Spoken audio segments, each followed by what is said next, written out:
Hey guys, welcome to this video where we are going to be breaking down all of the new and changed features in NHL 25 franchise mode. We're going to try to make this snappy, so let's get into it. The first and most noticeable change to franchise mode this year is the new user interface, which was already previously announced.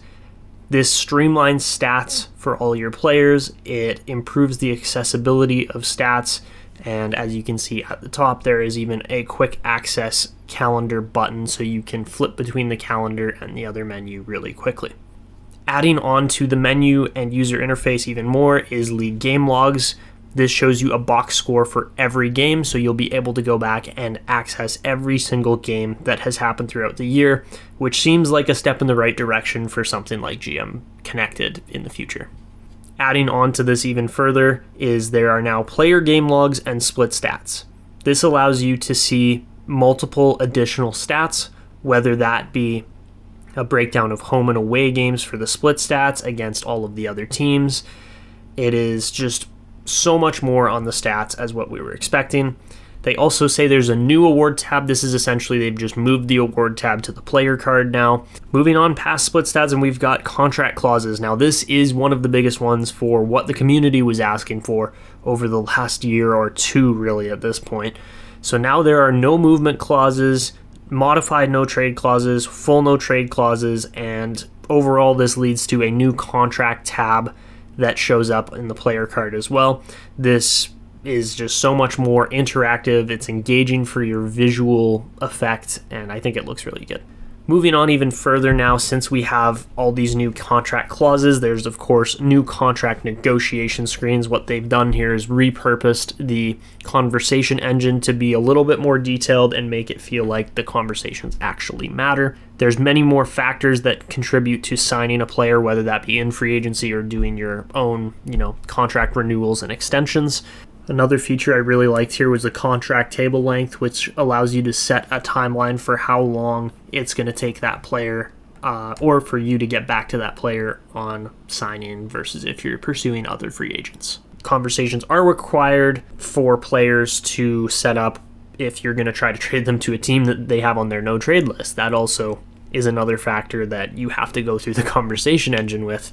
So they seem to really be pushing this minigame, which does make sense as when you actually perceive hockey, it is a ton of conversation and negotiation between players and coaches and staff and everything else. So now moving on to the conversation engine for players.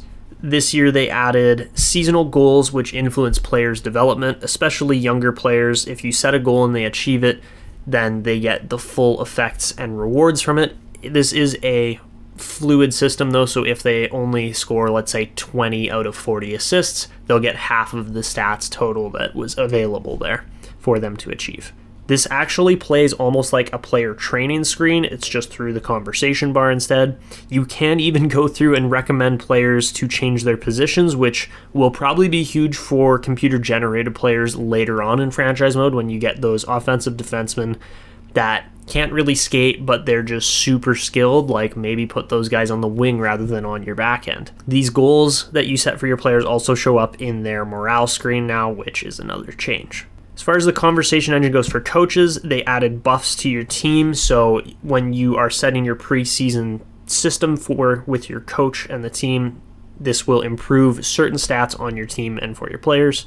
This conversation system also allows you to set or lock players to a specific lineup, meaning that you can lock players in a specific position, which is helpful when you're playing with injuries on. You can also change ice time allocation here based on how many lines you want to roll, things like that. And there is also an override setting which costs morale, but at the end of the day, your decision is final as you are the GM. And the final, and possibly one of the biggest things they've added here, which was community requested, is in the player movement screen, you can now add draft picks. So this means you will actually get a almost fully updated roster depending on how the trades have happened. Obviously, there's still no 3-team trades, which is probably my one qualm against this. But other than that, this is looking really good. So that wraps it up for this video. I hope this was quick and to the point for you guys, and that you learned a lot from it, and that you're as excited as I am for franchise mode. I think this is probably one of the best updates they have done in a decade for franchise mode. So that's it for this one. If this helped you out, make sure to like and subscribe, and I'll see you all in the next video.